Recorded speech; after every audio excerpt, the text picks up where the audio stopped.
자, 그래서 한 번 더, 그죠? 정리를 하고 하겠습니다. 자, 법, 그죠? 어떤 게 법이냐, 이거다. 불교는 법을 근본으로 합니다, 그죠? 물론 법은 부처님 가르침입니다. 자, 그런데, 그죠? 이게 어떤, 그죠? 정확하게, 그죠? 불교적 입장에서 어떤 게 법이냐를 정확하게, 그죠? 정리를 하기 위해서, 우리 불교에서는 여러 말씀을 하시는데, 기본 핵심은 두 가지입니다. 저는 그렇게 정리합니다. 자, 그래서 법은 고유승기를 가진 겁니다. 여기 나와야 되고, 그죠? 자, 고유승기를 가진 법이, 그것이 법이라면, 이 세상에는 고유승기를 가진 법이 몇 개 있느냐? 됐죠? 예, 아비담마의 개 이름은 몇 개? 됐죠? 그죠? 여기까지 나와야 됩니다. 어떻게 분류를 하느냐? 예, 네 가지 영역으로 나눠서 설명한다. 심, 심소, 색, 열반. 이런 심, 심소, 색은 유의법, 열반은 무의법. 됐죠? 그죠? 그래서 심의 영역에서는 한 개. 됐죠? 그죠? 그 다음에 심소법은 몇 개 했습니까? 52개. 됐죠? 그죠? 색은 28개. 됐죠? 그죠? 열반은 1개. 이렇게 다 합치고 보니까 82개. 됐죠? 그죠? 이렇게 분류합니다. 물론 좀 더 전문적으로 들어가면 색법에서, 그죠? 추상적 물질 10가지는, 그죠? 구체적 물질이 가진 성질이기 때문에 고유 성질이 없는 걸 설명합니다. 그런데 막 기본적으로는 있잖아요. 막 82가지 고유 성질을 가진 법이 이래 해도 막 크게 문제는 없습니다. 그죠? 자, 그래서 이렇게 됩니다. 그죠? 자, 그러면은, 자, 두 번째 전제 조건이 뭡니까? 법의 두 번째 전제 조건은 찰나라는 겁니다. 무위법인 열반을 제외한 모든 유위법은 찰나적 존재라는 겁니다. 됐죠? 그죠? 그러면 찰나인데 왜 가만히 있느냐? 왜 찰나인데 왜 안 변하느냐? 그죠? 예, 그거는 찰나생 찰나멸을 거듭하기 때문이다. 즉, 찰나가 상속하기 때문이다. 그래서 찰나와 상속, 찰나와 흐름으로 발전되어야 됩니다. 됐죠? 1번 공리에서는 몇 개로 발전되어야 되고요. 2번 공리에서는 찰나는 흐름으로 되어야 됩니다. 그럼 상자부 불교에서는 가장 큰 특징은 찰나를 두 가지 찰나로 봅니다. 그죠? 물질 찰나와 심 찰나가 있는 거로 이야기합니다. 자, 이게 다르다는 것은 물질 찰나의 속도와 심 찰나의 속도가 다르다는 겁니다. 그래서 심 찰나는 우리 마음은 물질보다 더 빠르겠죠. 그죠? 그런 상식이죠. 그죠? 그래서 심 찰나는 물질이 머무는 아찰나에 16번 일어나고 머무고 사라지고를 거듭한다. 그래서 거칠게 이야기하면 16배 빠르다. 혹은 16배 내지 17배 빠르다. 이러면 됩니다. 그죠? 엄격히 이야기하면 뭡니까? 수학적으로 보면은 요거는 같으니까, 그죠? 여기 16이고, 여기 3분의 1이죠? 심찰을 보면요. 3분의 1이 두 개니까 뭡니까? 3분의 1. 됐죠? 유식하다고 했잖아요. 예. 심찰라는 물질 찰나보다 16과 3분의 2배 빠르다. 이러면 뭡니까? 땡입니다. 왜 땡입니까? 3분의 2 마음이 있어요? 없습니다. 왜냐면 3분의 2라는 것은 고유 성질을 못 떠냅니다. 됐죠? 그건 법이 아니다. 그러니까 땡입니다. 똑같이 하다가 그죠? 땡입니다. 그러면 뭡니까? 17배 빠르다. 이러면 됩니다. 그래서 후대 주석서에서는 그죠? 마음은 물질보다 17배 빠르다는 또 표현을 쓰기도 합니다. 무슨 말인지 알겠죠? 그죠? 예, 그래서 우리 그러니까 인식과정, 아비담기라점이 4장에서 설명하고 있는 인식과정 보면은 17과정으로 분해해서 설명하잖아요. 그죠? 그렇죠? 그게 왜 그렇습니까? 물질이 일어나서 머물고 사라지는 총 그게 17 심찰나에 해당되잖아요. 그죠? 그래서 처음에는 뭡니까? 우리 지나간 방과 지나간 방과의 종료, 방과의 끊어짐, 그 다음에 뭡니까? 그죠? 오문전향, 그죠? 그 다음에 눈에서는 안식, 그 다음에 받아들이는 마음, 조사하는 마음, 결정하는 마음, 그 다음에 자아는 7번, 그 다음에 등록 2번, 이게 다 가니까 17 심찰나가 되죠. 그죠? 이런 인식 과정의 논리는 어디에 근거를 합니까? 물질 찰나와 심 찰나의 그죠? 그 찰나의 그죠? 길이가 혹은 그 찰나가 크기가 다르다는 것. 그죠? 그래서 마음은 물질보다 다 합쳐서요 17배 빠르다는 이 논리적인 근거에서 나온 이론들입니다. 되죠? 이렇게 정리해보면 간단히 정리합니다. 그죠? 어려운 거 하나도 없어요. 아비담기라잡이. 예? 근데 그동안 왜 이렇게 정리 안 해줬어요? 예, 너무 쉽게 하면, 그죠? 미친다. 이거 농담이고요. 예, 아비담기라잡이 지금 다 떼버렸어요. 1, 2, 3, 4, 4장까지 다 떼버렸습니다. 5장은 지금 하면 떼버려요. 5장은 윤회 과정이잖아요. 그죠? 예, 마음이 윤회하는 과정을 설명하는 거니까. 지금 여기는 거의 비슷한 장입니다. 자, 그렇게 요 두 가지 공리를 가지고 적용을 시키면 됩니다. 자, 그런데 우리 여기서죠. 심소는 우리 이거를 중국에서 정신이라 합니다. 맞죠? 그죠? 색은 색이고. 그래서 명색이라잖아요. 그죠? 그렇죠? 그래서 우리 정신은 아비담마적으로는 심소로 구성되어 있습니다. 됐죠? 그죠? 심소법은 다 합치면 50가지입니다. 그죠? 자, 그러면은 우리가 아까 마음의 정의가 뭐라 했습니까? 마음은 대상을 아는 것 이랬죠. 그죠? 그러면 우리가 당연히 무슨 의문이 생겨됩니까? 마음은 어떤 구조를 통해서 대상을 하는 거 됐죠? 어떻게 대상을 하는 거 이게 돼야 되겠죠? 그러니까 여기서 이제 두 번째 그 정의를 하면 뭡니까? 마음은 심은 심소를 우리는 마음부수로 옮깁니다. 마음은 마음부수법들의 도움으로 대상을 한다. 됐죠? 요게 중요한 정의입니다. 기본 이런 것만 이해 들어가면 하나하나 응용이 들어가면 그죠? 이렇게 그죠? 그게 됩니다. 그죠? 그래서 마음은 마음부수법들의 도움으로 대상을 합니다. 이렇게 우리가 정리를 할 수가 있습니다. 자, 그렇게 이제 할 수 있고. 그 다음에 또 우리가 한번 생각해 봐야 될 건 뭡니까? 그죠? 마음은 두 번째 정의가 뭡니까? 마음은 결국은 찰나적 존재입니까? 영원한 존재입니까? 네? 죄송합니다. 마음이야말로 찰나적 존재입니다. 물질보다도 무려 7배나 더 빨리 변합니다. 그죠? 됐죠? 그죠? 마음은 찰나적 존재입니다. 죄송합니다. 내 마음 영혼이 이제 현명으로 쭉 땡기보면은 찰나적 물질보다 형광등보다 더 빨리 거듭을 하고 있습니다. 찰나적 존재입니다. 자, 요래 하면 이제 응용이 딱 들어가야 됩니다. 아비담은 딱 응용입니다. 그죠? 무슨 응용이 들어가야 됩니까? 자, 마음은 대상을 아는 것이면서 마음은 찰나적 존재입니다. 자, 요새 100세 시대죠. 그죠? 네, 100세 시대에 요거 살펴봐야죠. 그러면 내 속에서, 나라는 존재 속에서 100세 시대 100년 동안 마음은 몇 번 일어났다가 사라졌는가? 요거 계산해야죠. 당연한 관심이죠. 그 관심 없어요. 그렇죠? 아비담은 다 알고 갑니다. 지극히 당연한 관심입니다. 마음이 영원하다면은 한 마음이 있잖아요. 일심이 영원하게죠. 일심이 청정하고 다심이 청정하고 영원한 딱 이러면 되는데 아비담에서 뭡니까? 찰나적 존재입니다. 그럼 뭐 따져야 됩니까? 예. 100년 동안 내 안에서 마음이 몇 번 일어났다가 사라졌는가? 됐죠? 그러면 우리 이제 75분의 1초 거칠됐습니다. 그 객관적인 증거 자료가 있으니까 요거 한번 봅시다. 75분의 1초로 했습니다. 그 1초에 75번 납니다. 근데 여기에다가 우리 마음은 뭡니까? 16배 더 빠르다 했죠? 곱하기 16 하면 뭡니까? 1200입니다. 그렇죠? 1초에 마음은 1200번 일어났다 사라집니다.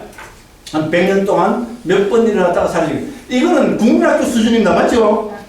이 정도로 1200 곱하기 60초 곱하기 60분 곱하기 하루는 24시간 곱하기 1년은 365 곱하기 100년 3조 7천 억 번 이래 나옵니다. 그러니까 거치게 3조 7천억 번 일어나다 사라졌습니다. 별거 아닙니다. 요새 우리나라 돈 단위가 너무 커가고 있잖아요. 3조 정도는 아무것도 아니죠. 아닙니까? 사대강 하는데 12조가 22조가 갖다 했다 해서 그죠? 하면 옛날에는 그죠? 당일에다 요새는 쪽 이라잖아요. 그죠? 그 별거 아닌 것 같은데요. 저는 1초에 하나씩 해야 된다면, 예를 들어서요. 2조 9,999, 9,999만 9,999 하면 아무리 빨리 해도 1초 넘게 걸리죠. 평균 잡아갖고 1초에 하나씩 해야 된다면 몇 년이 해야 될 것 같아요? 3조 7천억 번. 모르긴 해도 몇십만 년은 하루 24시간 있잖아. 하나, 둘, 셋, 넷. 이래가고 있잖아. 저 다 하려고 한 몇십만 년은 해야 되는 숫자입니다. 엄청난 숫자입니다. 한국이 돈 단위가 문제가 있어요. 됐죠? 그죠? 그러면 내 안에서만 3조 7천억 번 정도 일어났습니다. 거칠게 잡아놓는다. 1초요. 1200번 정도만 일어난 걸로 잡았습니다. 이걸 1초에 1억 번 일어난 걸로 잡으면 어떻게 되겠어요? 계산 불가합니다. 그래서 작게 잡았어요. 그죠? 그럼 또 응용이 들어가야 됩니다. 자, 마음은 내만 찰나생 찰나멸한다. 1. 여기 계시는 모든 분들도 다 찰나생 찰나멸한다. 네? 스님 마음은 찰나생 찰나멸인데 내 마음은 영원하다. 죄송합니다. 그죠? 불교는 그런 거 아닙니다. 그러면 세계 인구가 60억이죠? 그죠? 네. 곱하기 60억.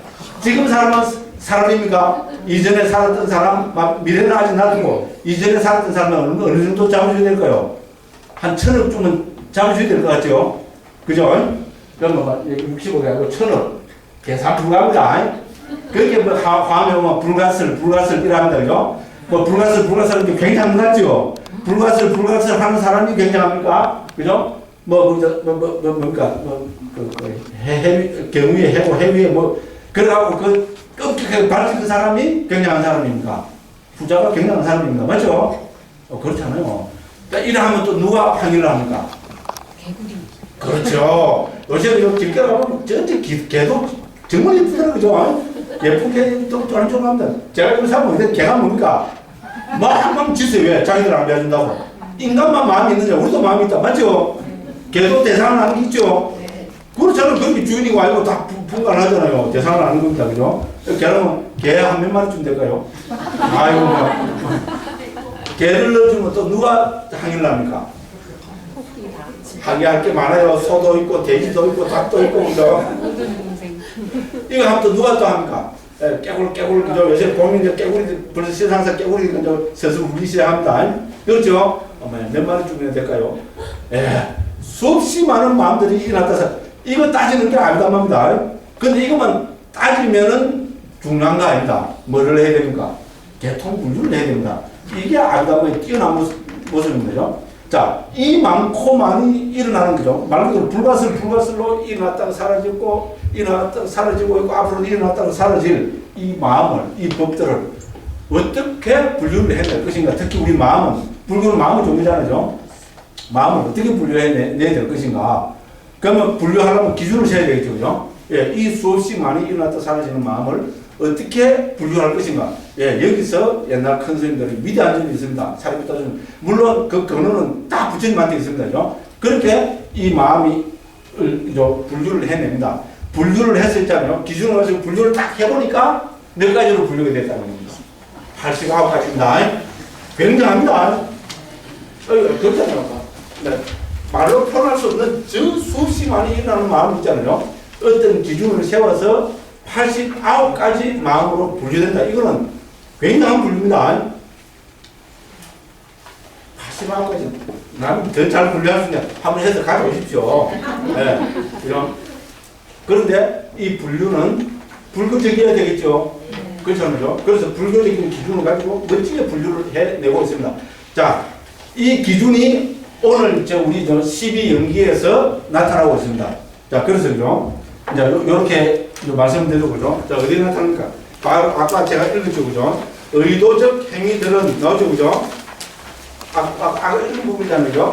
의도적 행위들은 업이라고 그랬습니다. 업의 형성들은 세간적인 유익하거나 해로운 마음을 가지고 있는 29가지 의도를 말한다. 이렇게 했습니다, 그죠? 자, 그래서, 그죠? 우리가, 불교는, 그죠? 우리, 뭡니까? 뭐라 그럴까요? 우리 소위 말하는, 그죠? 윤회의 근본 논의를 할까? 그 다음에 괴로움과 즐거움, 윤회, 이런 그 근본 원인으로 뭐를 들고 있습니까? 업을 이야기하는 거죠. 불교의 가장 큰 특징은 업설이죠. 물론 인도의 다른 종교들도 업을 설합니다만 불교만큼 개통을 정확하게 했어요. 그죠? 이 합리적이고 지극히 객관적이고 과학적으로 한 그건 잘 없습니다. 그래서 불교는 이 삶의 전개 있잖아요. 이 모든 그죠? 우리가 소위 말하는 길흉하고 그죠? 선, 불선, 선악 이 모든 전개의 기본을 업에서 찾고 있습니다. 업이 뭐냐 이러면요. 부처님께서는 초기에서 의도를 업이라고 했습니다. 그래서 여기서 째따나라고 합니다. 원어로 보면 째따나입니다. 의도가 업이라고 말씀하셨습니다.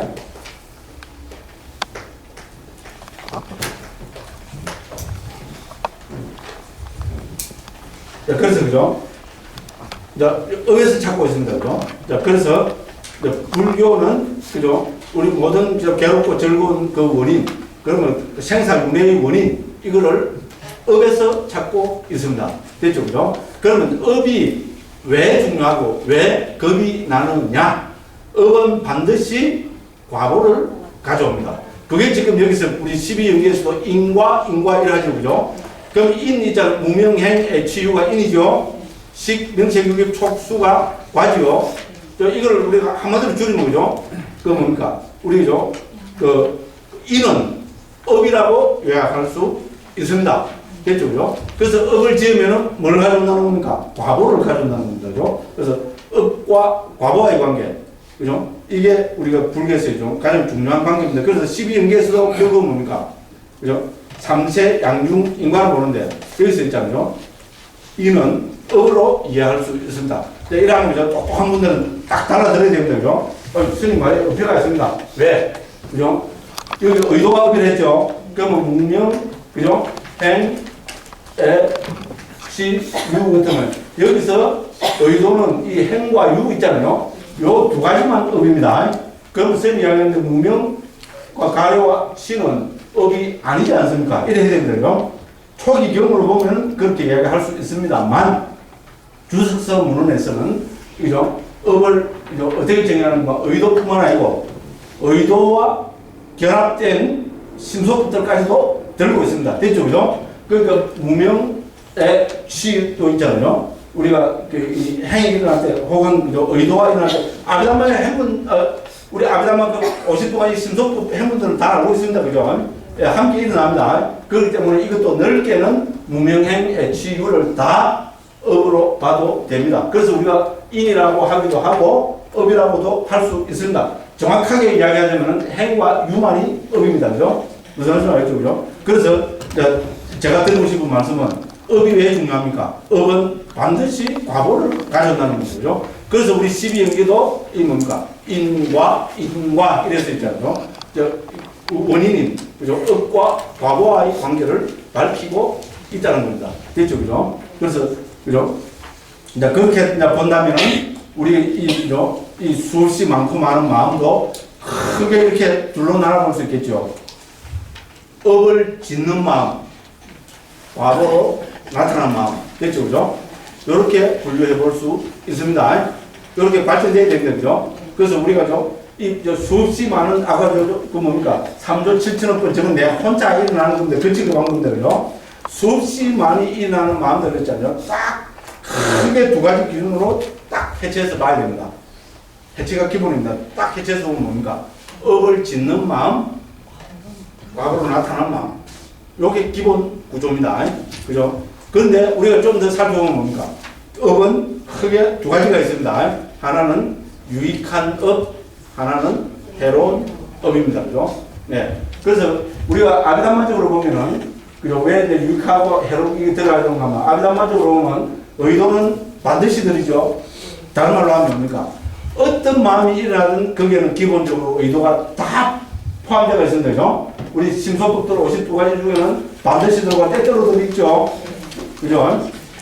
나 지금 모르겠는데, 공부해갖고 아는 분하고 공부하는 사람은 모르는 게 당연합니다. 모른다고 막 하지 마십시오. 어떻게 해야 됩니까? 공부하시면 됩니다. 됐죠? 그죠?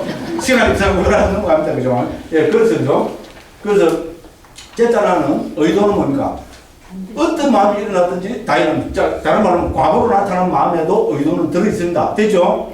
과보로 나타나는 마음이 들어오는 의도를 업이라 불러야 됩니까? 안 불러야 됩니까?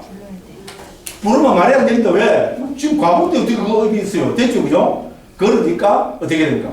두림실하게 이제 방편적으로 부처님께서 말씀하실 때는 의도가 업이라 이래 하셨는데 아비담마 입장에서 보면 어떻게 됩니까? 모든 의도는 업이 아닙니다. 됐죠? 과보로 나타난 마음에 있는 의도는 업이 될 수가 없습니다. 상식적이잖아요.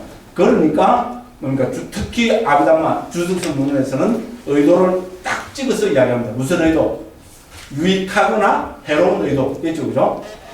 즉 유익한 마음이 일어날 때 함께 일어나는 의도와 해로운 마음이 일어날 때 함께 일어나는 의도. 즉 유익하거나 해로운 의도. 이렇게 제안을 합니다. 당연한 이야기입니다. 그죠? 그 다음에 특히 우리 아비담마에서는 그죠? 이 의도와 유익하거나 해로운 의도와 함께 일어나는 심소법들 이렇게도 이야기를 하고 있습니다. 우리가 예를 들어서 북방에도 우리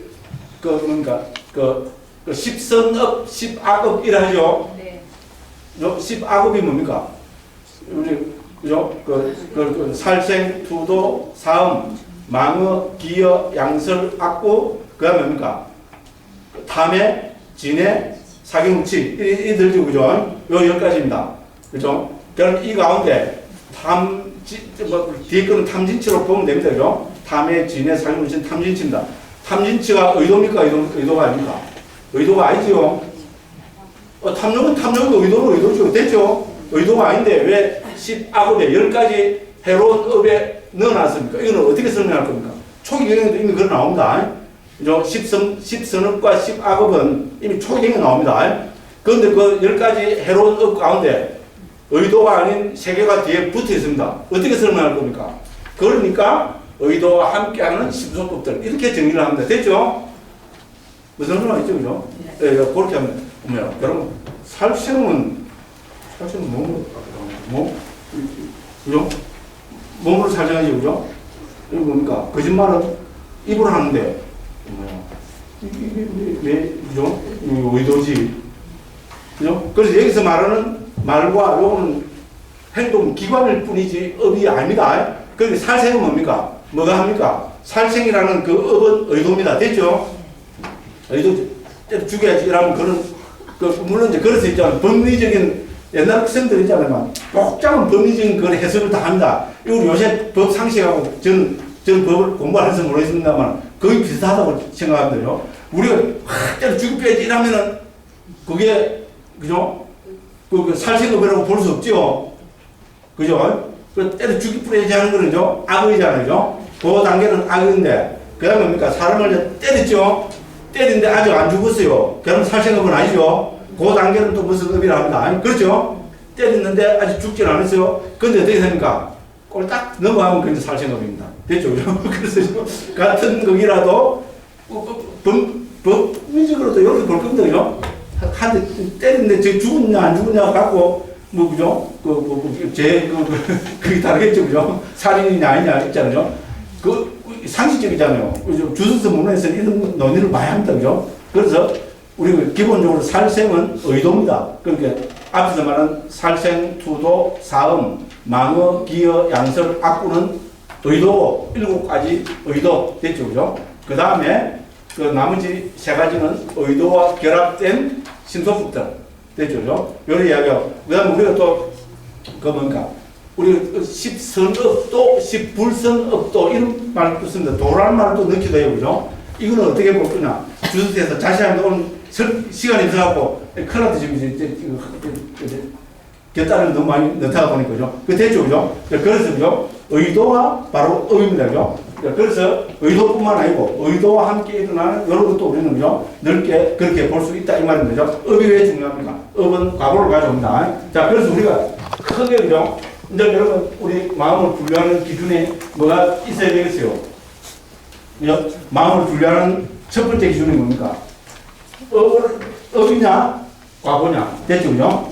업을 짓는 마음이냐 과거로 나타난 마음이냐 되는 거죠. 그러니까 업은 방금 살펴봤지만 말이죠. 이미 초기는 도체에서 뭡니까? 2가지로 나누고 있습니다. 선업, 불선업 됐죠? 그러니까 우리가 마음을 분류하는데도 유익한 마음, 그 선한 마음, 그죠? 불선한 마음 분류를 해야 되겠죠. 저는 한글로 했잖아요. 유익한 마음, 해로운 마음이라는 거죠. 유익한 마음은 뭡니까? 유익한 업을 짓는 마음. 해로운 마음은 해로운 업을 짓는 마음. 됐죠? 이거를 지금 뭐가 됩니까?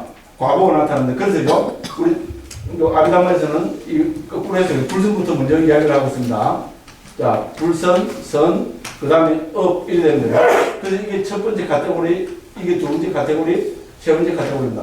그런데요, 모든 마음이 업과 과거와 많이 연결되어 있는가? 그렇지는 않겠죠. 상식적으로 봐도, 그죠? 됐죠? 일어나는 모든 마음이 업 아니면 과거, 이 2개 중에 하나다. 그건 아니겠죠. 그죠? 그거와 관계없는 마음도 드물지만 있다는 겁니다. 그죠? 그래서 이거를, 그러면 이때 마음은 뭡니까? 단지 일어나서 대상을 하는 자극만 하는 마음이라는 거죠. 그래서 자극만 하는 마음. 이렇게 해서 요거를 4번째 카테고리로 넣고 있습니다. 우리 대표적으로, 우리 범부 중생한테는요, 자극만 하는 마음은 딱 한 2가지 정도밖에 안 납니다. 오문전향, 의문전향, 이밖에 안 납니다. 그런데 아라한들 있잖아요. 아라한은 아무리 좋은 걸 해도 과거를 가져옵니까? 안 가져옵니까? 안 가져옵니다. 그래서 이거를 자극만 하는 마음이라고 합니다. 우리 상자부에서 분류하는 자극만 하는 마음은 대부분이 아라한한테 일어나는 마음입니다. 그건 우리하고는 아무 관계 없어요. 그죠?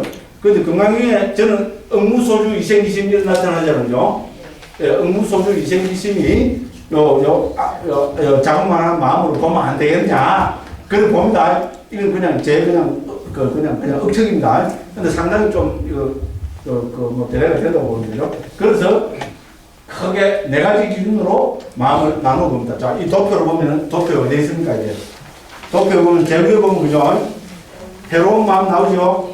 그 해로운 마음은 다른 말은 뭐겠어요? 해로운 업을 짓는 마음, 업을 짓는 뭐 해로운하고 마음 사이에 있잖아요. 업을 짓는 너하고 이해하기 훨씬 좋습니다. 해로운 업을 짓는 마음, 유익한 마음은 뭡니까? 유익한 업을 짓는 마음, 됐죠? 자, 이 해롭거나 유익한 업을 지으면 어떻게 됩니까? 과보가 나타나죠? 그 마음을 과보로 나타난 마음이라 했습니다. 됐죠? 세 번째죠? 그 다음에 특정한 마음들은 자궁만한 마음이 있죠? 여기 네 번째 카테고리인 자궁만한 마음입니다. 이제 도표 보시는 분 알겠죠? 그죠? 그래서 불교적인 입장에서 보면 마음을 업을 기준으로 해서 마음을 나눈다는 건 지극히 상식적입니다. 됐죠? 특별하게 나누는 거 아닙니다. 지극히 합리적이고 지극히 보편적이고 불교 입장에서 볼 때 지극히 상식적인 입장에서 마음을 분류하고 있습니다. 업을 짓는 마음과 과보로 나타난 마음. 그죠? 이 판단 기준을, 그죠? 아비담만 특히 기본되는 판단 구조 있잖아요. 기본 데피니션에 충실해야 된다. 이거를 놓쳐버리면 뒤에가 막 헷갈려버립니다. 그죠? 그래서 업을 짓는 마음. 자, 업을 짓는 마음도 이미 경에서 항상 두 가지 나오면 되죠? 유익한 업을 짓는 마음, 해로운 업을 짓는 마음. 그러니까 우리 불선업, 선업 됐죠, 그죠? 그러니까 업을 지으면 반드시 뭘 가져옵니까? 과보를 가져오면 되죠. 그래서 과보로 나타난 마음이 있고요. 그와 관계없는 자궁만한 마음이 있습니다.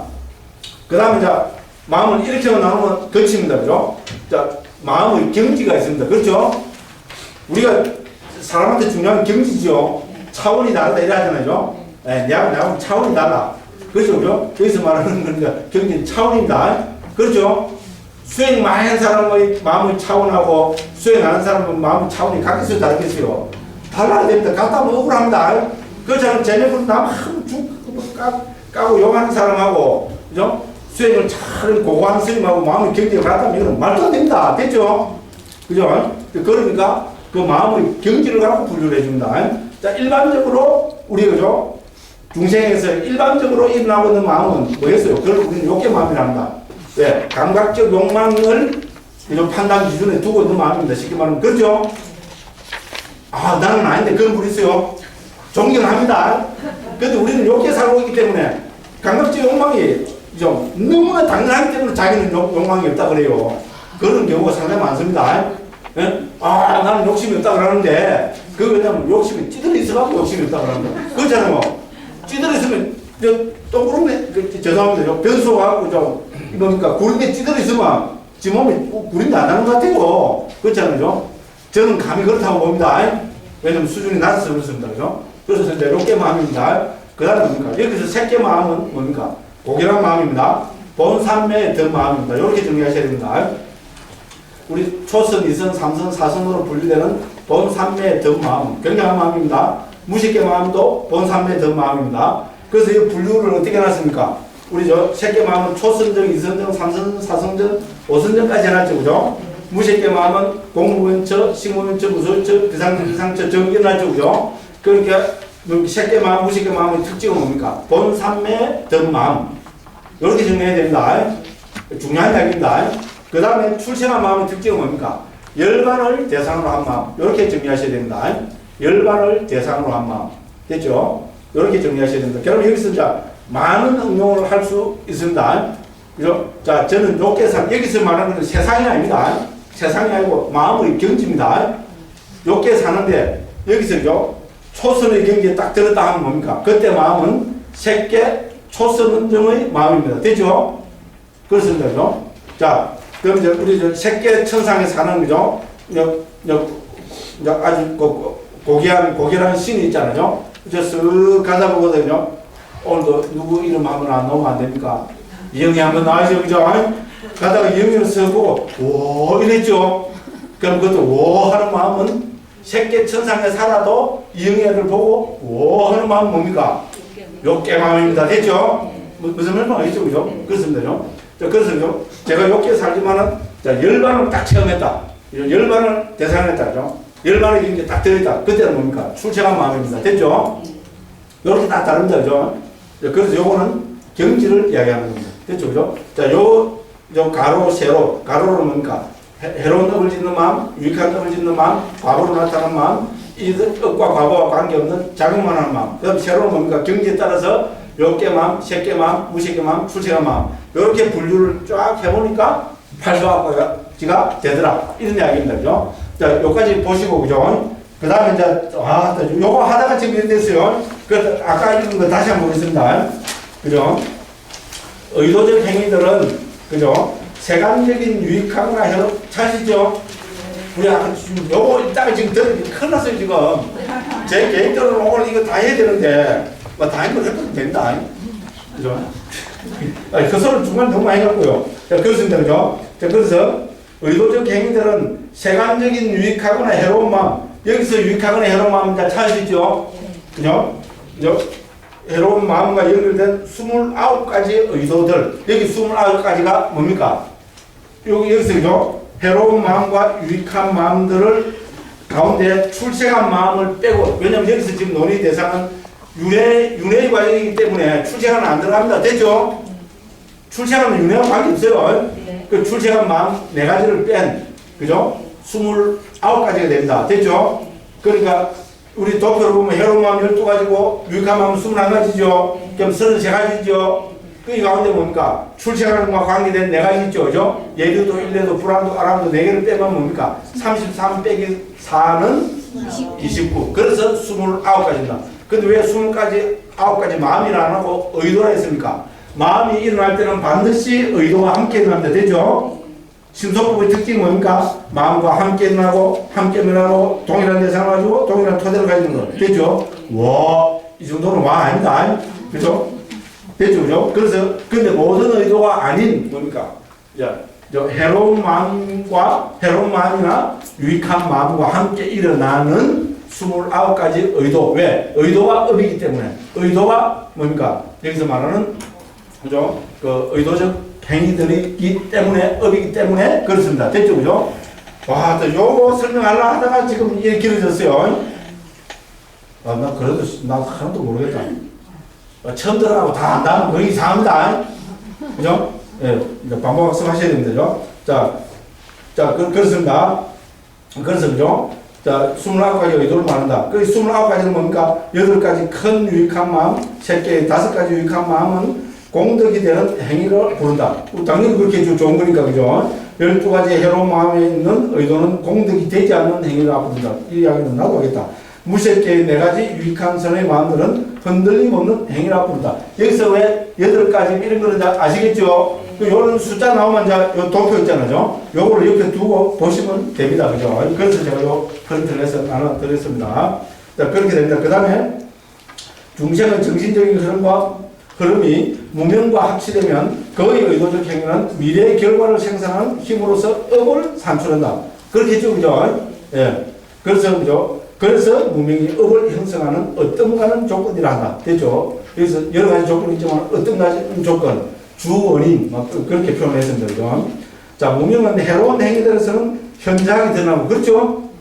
그리고 나쁜 의도적 행위에는 무명이 현저하게 드러나고, 세간적인 유익한 행위들에서는 잠복해 있다. 그렇게 했죠. 그죠? 그러므로 세간적인 유익한 의도적 행위들과 해로운 의도적 행위들은 무명의 조건되어 있다고 하는 것이다. 이렇게 설명했습니다. 자, 넘어갑니다. 자, 이 의도적 행위들을 조건으로 아르마리가 되는 행위의식을 설명합니다. 그죠? 자, 여기서 행은 뭡니까? 당연히 업입니다. 그죠? 업은 몇 개 있습니까? 그러니까 29가지 선하거나 해로운 의도적 행위들 나오죠? 29가지가 뭐지? 위에서 했습니다. 그죠? 자, 그래서 그죠? 반면하여 32가지 과거로 나타난 아르마리가 있다. 됐죠? 그래서 이거는 뭡니까? 업과 과거의 관계로 설명합니다. 자, 행년식은 업과 과거의 관계로 설명합니다. 그 29가지 업을 짓는 마음에서 32가지 그죠? 과거의 마음이 일어난다고 합니다. 그러니까 이거 뭡니까? 과거로 나타난 마음 36가지 있죠? 이 도표를 보면 그죠? 제로에 보면 과거의 마음 36대 있죠? 36가지인데 왜 32가지를 했죠? 출생하는 여기서 윤회는 출생안에 해당 안 됩니다. 그렇죠? 그러니까 예류과 일례과 불안과 아랑과 네 가지를 빼니까 36 빼기 4는 32 됐죠, 그죠? 이렇게 되고 있습니다. 그래서 이 가운데 우리가 좀 더 응용을 해서 우리 옛날 배운 걸 보면 그죠? 이 가운데 해로운 가보 7개 도표를 보십시오. 유익한 가보 8개 있죠? 이 15가지는 삶의 과정에서 과보로 나타납니다. 우리가 과보로 나타나는 방법은 이것도 이제 청진도론에서 그죠? 우리가 12연계를 자세하게 설명한 데서 이게 항상 두 가지로 나눠서 봅니다. 과보가 나타날 때는 삶의 과정에서 나타나느냐, 재생연결로 나타나느냐. 기본은 두 가지입니다. 재생연결, 우리는 내생에, 그죠? 예를 들어서 멍하고 개로 태어납니다. 어머야, 무시라, 그죠? 개가 아무리 좋아도 개로 태어나십시오 하면 좀 뺨을 때려 맞습니다. 그죠? 자, 내생에 죽어서 개로 태어납니다. 개로 딱 태어난 그걸 우리는 재생연결이라 합니다. 전문 용어로. 한생의 최초의 아르마리를 재생연결식이라 합니다. 그러면 뭡니까? 그럼 재생연결식은 어떻게 해서 결정됩니까? 1. 절대자가 있어갖고 딱 임명해 시집된다. 그게 저쪽 다른 종교의 원리입니다. 그죠? 절대자가 있어갖고 너는 개가 되라! 이러니까 개가 멍하고 되었다. 2. 그죠? 뭐 아무 원인 없이 뭐 그렇게 됩니다. 그죠? 3. 업에 의해서 그렇게 됐다. 저는 보기 드리는 게 너무 유치합니다. 당연히 업입니다. 그런데 업은 한 번 짓습니까? 아니잖아요. 수없이 많은 업을 짓죠. 한생에서. 그죠? 수없이 많은 업을 짓는데 그 업들 가운데서 가장 현저한 하나가 재생연결식을 결정한다고 이렇게 이야기합니다. 그죠? 그래서 원인과 결과라고 합니다. 그래서 이제 요거는 이거 다 하면 지금 아비담을 기라자면 다 해야 됩니다. 벌써 정체서에 그죠? 그래서 그거는 이제 우리 아비담을 기라자면 5장 보시면 됩니다. 그죠? 자, 그렇습니다. 그래서 그죠? 업은 크게 두 가지로 나타납니다. 지극히 상식적입니다. 재생연결을 결정하는 거 그 업이죠. 중요하죠. 개로 태어나냐, 사람으로 태어나냐, 신으로 태어나냐, 악으로 태어나냐, 이거를 결정하는 거, 그걸 재생연결로 나타난답니다. 두 번째는 뭡니까? 그럼 개로 올 때는 멍하고 태어났습니다. 그리고 개가 가다가 저 발에 돌에 부딪히고 똥에 밟고, 개는 똥을 밟으면 맛있다고 묻게 되죠. 그 어쨌든 그죠? 개한테는 똥이 선업입니까? 유익한 값으로 나타나는 게 해로운 값으로 갑자기 왜 이 생각이 들죠? 그죠? 어쨌든 그죠? 그렇잖아요. 그죠? 그 삶의 과정에서 수많은 그 과보를 만나겠죠. 그거는 삶의 과정에서 만나는 거죠. 그러니까 업이 과보를 가져오는 것은 기본적으로 딱 두 가지로 나옵니다. 지극히 상식적입니다. 재생연결을 결정하는 것. 삶의 과정에서 나타나는 것. 됐죠? 요 청정도로는 우리 여기서 그죠? 계속 이걸 갖고 따지고 있습니다. 자, 그렇게 본다면은 여기서죠. 해로운 과보 7개, 유익한 과보 8개는 삶의 과정에서 나타나는 걸 합니다. 됐죠? 그죠? 문을 열고죠. 스님 하면서 여행가 들어왔습니다. 이거는 유익한 가봅니까? 해로운 가봅니까? 아닙니다. 유익한 가봅니다. 왜 유익한 가보지? 재밌는 이야기가 나옵니다. 우리 위반과 주석서에 보면은 유익한 가보냐, 해로운 가보냐는 그 시대 보통 사람들의 판단 기준에 따르면 됐다. 이렇게 딱 나옵니다. 그렇죠? 이 시대 우리 한국에서 영예를 받습니다. 유익한 가봅니까? 해로운 가봅니까? 유익한 가봅니다. 유익한 가보잖아요. 그죠? 가다가 똥을 밟았습니다. 유익한 가봅니까? 해로운 가봅니까? 해로운 가보죠. 그죠? 예, 가다가 그죠? 돈 1,000원짜리를 하나 주었습니다. 유익한 가보죠. 그죠? 예, 그렇습니다. 그죠? 그래서 보통 사람들의 기준을 보면 된다고 합니다. 그죠? 그래서 이렇게 나타나는 과거는 전부 삶의 과정에서 나타나는 과거입니다. 당연하죠. 그래서 우리는 과거를 있잖아요. 삶의 과정에서 수많은 과거를 가져온다는 겁니다. 되죠? 그런데 이것만큼 혹은 이것보다 더 중요한 건 뭡니까? 재생연결을 결정하는 겁니다. 그렇죠? 한 번 깨구리는 죽을 때까지. 그렇죠. 죽을 때까지 깨구리입니다. 무시무시합니다. 그렇죠? 그죠? 이 잘못돼갖고 뭡니까? 깨구리 재생연결을 딱 깨구리를 하면 뭡니까? 죽을 때까지 깨구리인데 중간에 사람 못 된다. 그렇잖아요. 비참합니다. 그러니까죠. 재생연결은 오늘 삶의 과정에서 나타나는 과거보다 그죠? 재생연결을 결정하는 과거는 더 무시무시하게 겁납니다. 그죠? 그렇죠? 그죠? 아닌가? 맞습니다. 상식적으로 보면 불교의 업설은 굉장한 가르침입니다. 어쨌든 수많은 경우의 수가 있고 그죠? 그런 걸 상자고 아비담에서 나름대로 다 설명을 하고 있습니다. 자, 그래서 여기서 15가지는 삶의 과정에 나타나는 과보입니다. 그러니까 여기서 보면 해로운 과보, 유익한 과보 돼 있죠. 해로운 과보는 뭡니까? 가다가 똥을 발랐다. 그죠? 누가 뭡니까? 자동차 있잖아. 깨 브레이크를 밟았다. 그 소리 듣는 거 있잖아요. 또 뿌리내를 맡았다. 그죠? 쓴맛이라는데 씹은 맛을 느꼈다. 그죠? 누가 와서 한 대 팍 때린다. 그죠? 아프다. 그죠? 그죠? 이런 거 있잖아요. 이런 걸 전부 해로운 과보로 나타난 아르마리라고 그렇게 이야기를 합니다. 그죠? 유익한 거는 요 반대되는 거 있잖아요. 이렇게 해서 15가지로 나누고 있습니다. 그러니까 이건 뭔가 안식, 이식, 비식, 설식, 신식, 의식, 이렇게 하면 7가지가 딱 맞습니다. 그죠? 의와 의식을 구분하고 있습니다. 밑에도 안식, 이식, 비식, 설식, 신식, 의식, 이렇게 됩니다. 그죠? 그렇게 해서 8가지가 됩니다. 그 다음에 그 밑에 보면은 요게 유익한 과보 8개 붙어서 그죠? 쭉 요 뭡니까? 그 19가지는 뭡니까? 재생 연결을 결정하는 겁니다. 됐죠? 그죠? 출생은 제외하고요. 됐죠? 그죠? 해로운 19개입니다. 재생 연결을 재생 19개에서 동그라미 쫙 쳐놨죠? 그런데 요 중에서 그죠? 위에 19번하고 27번은 삶의 과정에서도 나타나는 것도 되고 재생 연결을 결정하는 것으로도 됩니다. 근데 왜냐면 재생 연결하는 거 딱 보면 나쁘고로 태어나는 게 없죠. 위에 그게 없으면은. 그죠? 근데 해로운 과보 19번 평원조사에 재생 연결 19개 동그라미 쳐놨죠? 요게 악도에 떨어지는 겁니다. 됐죠? 개로 태어난다든지 귀신으로 태어난다든지 하는 거는 요 하나로 해봅니다. 엄마 그 복잡한데 왜 하나로 해놨냐? 아비담마는 적어도 아비담마를 공부하는 사람은 악도에 태어날까 싶어 겁나는 사람은 아비담마한테 배워주지를 않습니다. 그렇잖아요. 하나로 하고 말합니다. 저는 그렇게 이해합니다. 제 얘기 맞죠? 고귀한 법을 공부하는 사람이죠. 우리 악도에 떨어질 것을 법을 쓰는 사람은 아비담마를 공부할 자격이 없습니다. 저는 그렇게 받아들입니다. 그 다음에 27번은 뭡니까? 재생연결인데 요거는 원인이 없는 거니까요. 요 경우에는 이제 인간에 태어나도 뭐 불구자로 태어난다든지, 그죠? 천상의 신으로 태어났는데 우리 낮은 신 있잖아요. 뭐 수신, 목신, 지신 이런 거 있잖아요. 그 우리 뭐 절에서 제일 겁나는 그 뭡니까? 신장이 뭡니까? 변소 귀신입니다. 정남 귀신은 그 주지생들 있잖아요. 불사할 때 변소는 안 바꿉니다. 왜냐면 들어봤죠? 그죠? 왜냐면 정남 귀신 끝발이 워낙 세가고 있잖아요. 변소를 고치다 정남을 했다면 바로 주식 뭐 사고 나고 있잖아요. 쫓겨나거나.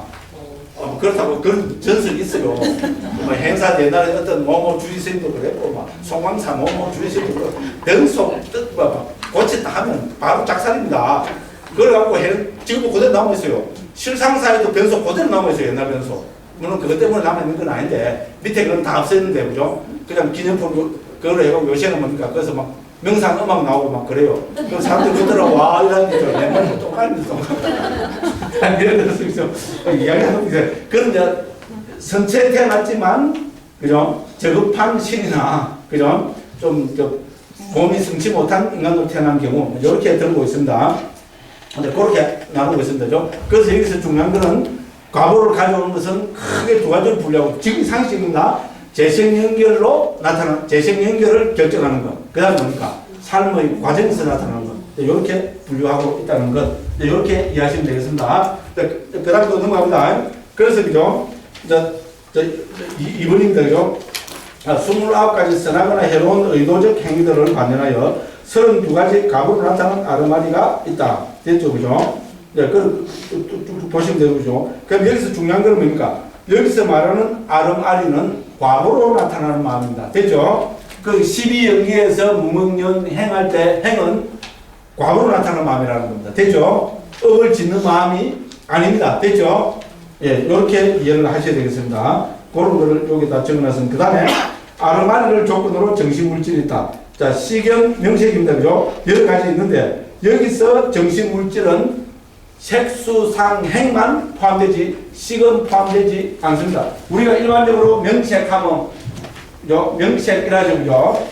명색을 그는 정신물질로 있습니다. 명에는 뭐가 있습니까? 수, 상, 행, 식, 사오를 이야기합니다. 색은 세온이고요. 그런데 식이 연기에서 명에는 식이 빠집니다. 수상행을 이야기합니다. 왜?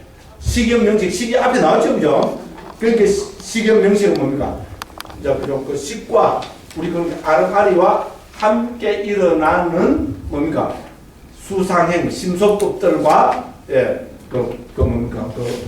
업에서 생긴 물질 이렇게 최근 업에서 생긴 물질을 이렇게 정리합니다. 한번 보시면 되겠습니다. 시간 관계상 넘어갑니다.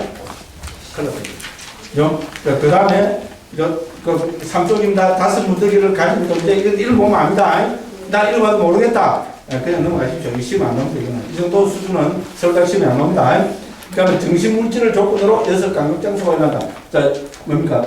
명색연 유깁이잖아요. 여기도 명색연 유깁은 명색이 그래서요. 구체화된 거다. 현현한 거다. 이렇게 보시면 된다. 우리 명색이라 하면은 그냥 이거 뭡니까? 통틀어서 이야기하는 거잖아요. 근데 유깁하면 뭡니까? 아니 비설신의 하면 여기서 아니 비설신은 색이 구체화된 거고 됐죠? 그죠? 그 명은 뭡니까? 명은 그죠? 식으로 구체화된 거. 그러면 심소법은 어디 갔냐? 식이 있으면 마음이 나면 반드시 뭐가 일어납니까? 심소법들이 함께 난다죠. 그러니까 명색연 유깁에서는 명색이 구체화된 것을 유깁이라 한다. 이렇게 이제 이해하시면 됩니다. 여기 설명도 보시면 그런 측면에 되어 있습니다. 그 다음에 정신물질을 조건으로 요걸 했죠. 그죠? 명색연 유깁은 방금 했고요. 그래서 이거는 전부 과거로 나타나는 마음이기도 합니다. 그 다음에 5번입니다. 자, 유기비연 촉, 그죠? 자, 6가지 강장소를 조건으로 감각적 촉이 일어난다. 그죠? 그래서 여기서 감각적 촉은 과거의 마음과 연결된 감각적 촉을 의미한다. 이렇게 보죠. 그 다음에 안이비설 신촉, 안이비설 신의 촉을 각각 분리해서 3가지로, 그죠? 보면 안촉, 이촉 등, 그 다음에 의촉 되죠. 그죠? 읽어보시면 다 이해합니다. 그럼 감각적 촉을 조건으로 느낌이 일어난다. 이거는 동시에 일어나는 거로 되어 있습니다. 그렇죠? 당연한 이야기입니다. 감각적 촉이 있는 그 순간에 느낌이 있죠. 그죠? 감각적 촉이 없어져버리면 그 느낌은 다른 느낌으로 바뀌어버립니다. 그죠? 이렇게 되어 있고요. 느낌을 조건으로 갈애가 일어난다. 이렇게 했습니다. 그래서 갈애는 우리가 일반적으로 요애, 유애, 무유애 이렇게 설명하고 있습니다. 감각적 쾌락에 대한 갈애, 존재에 대한 갈애, 비존재에 대한 갈애 4쪽입니다. 그죠? 그렇게 한번 읽어보시면 되겠고요. 자, 그런데 여기서 뭡니까? 갈래는 위에서부터 둘, 넷, 5째 줄입니다.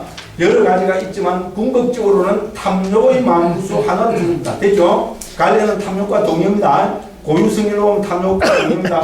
우리 그죠? 담마상간에 보면은 갈래 혹은 탐욕과 동의어로 무려 101가지를 들고 있습니다. 예. 그죠? 그만큼 우리 여러 가지 그죠? 미시한 우리 감각적 용어도 미시한 차이가 있겠죠. 그렇지만 고유승질로 보면 뭡니까? 같은 거라는 건데 됐죠? 감각적 용어는 고유승질의 가장 큰 특징은 뭡니까? 대상을 끌어당기는 성질이 있습니다. 됐죠? 그죠? 그래서 이렇게 설명하고 있습니다. 그 밑에 보면 다 읽어보시면 되고요. 가래를 조건으로 치착이 일어난다. A연치입니다. 여기서 치는 우리 4가지 치착을 이야기합니다. 욕치, 경치, 개금치, 아읍치, 아담, 기나자비 보면 다 나옵니다. 그래서 여기서 뭡니까? 그러면 치착을 어떻게 봐야 되느냐? 예. 감각적, 8번에서 2번째 줄입니다. 감각적 쾌락에 대한 치착은 갈래가 강력해진 것. 이렇게 보시면 됩니다. 됐죠? 그리고 치착한다는 것은 갈래가 더 강력해진 거잖아요. 이렇게 이해하시면 되겠습니다. 그럼 뒤에 3가지 치착은 사견의 마음구수의 형태를 했습니다. 그럼 치착을 조건으로 존재가 있는데 여기서 존재 유는 우리 업과 동의를 보시면 됩니다. 상자부에서는 업, 유, 생유 이렇게 하고 있습니다. 그렇게 해서 이렇게 나누고 있습니다. 그냥 제일 쉽게 있잖아요. 존재는 업과 동의어다. 유는 업과 동의어다 이렇게 보면 됩니다. 요게 이제 상자부 불교하고 위에 서른체육, 북방 서른체육과 조금 다릅니다. 서른체육에서는 여기서 유를 전적으로 업유만 봅니다. 그런데 상자부에서는 업유도 되고 생유 그죠? 이것도 된다고 그렇게 이야기합니다. 한번 읽어보시면 되겠고요. 존재를 조건으로 태어납니다. 즉, 여기서 유는 업유입니다. 그죠? 업을 조건으로 해서 태어나죠. 맞죠? 그죠? 업이 재생인계를 결정하게 됩니다. 그죠? 그리고 태어남을 조건으로 늙음, 죽음이 있다. 이거는 우리가 이해하는 겁니다. 이렇게 해서 우리 12여기를 했는데, 그죠? 제가 너무 기분이 좋아서 너무 자세하게 하다 보니까 뒤에 부분이 조금 등한시 되는데, 그죠? 자세하게 보시려면 어떻게 하면 됩니까? 요거 이제 보십시오. 요런 이해를 가지고 보시면은 조금 이제 이해하는 것이 수를 겁니다. 와, 근데 나 그래도 모르겠다. 걱정하지 마십시오. 우리의 이제 대비조 성갑자, 부다고사 선생님 뭐라 했습니까? 징징 자를 수 있잖아요. 뭐라고? 얼어 죽겠다고. 와, 미치고 벌써 뛰겠다. 내가 왜 그렇게 시작했나? 부다고사 선생님이 그러셨습니다. 그러니까 우리가 이걸 읽고 모르는 건 당연합니다. 이걸 보고, 와, 나는, 야, 알겠다. 이런 건 어떻습니까? 부다고사 선생님과 동급입니다. 여러 말씀드리고, 그죠? 오늘로서 저는 12일 하고 다음 시간에 간단하게 반복 학습하고 18장으로 들어가도록 하겠습니다. 오늘도 제가 오늘 그래도 반복식도 많이 안 하고, 그죠? 중간에 그 사람은 조금 자기 했으면 훨씬 오늘 좋았을 텐데, 그죠? 뭐, 그까지는 안 되는 걸 어떻게 합니까, 그죠? 예. 오늘도 지금 이 시간 동안 고생 많이 하셨습니다. 다음 시간에 또 건강한 모습을 뵙겠습니다. 감사합니다.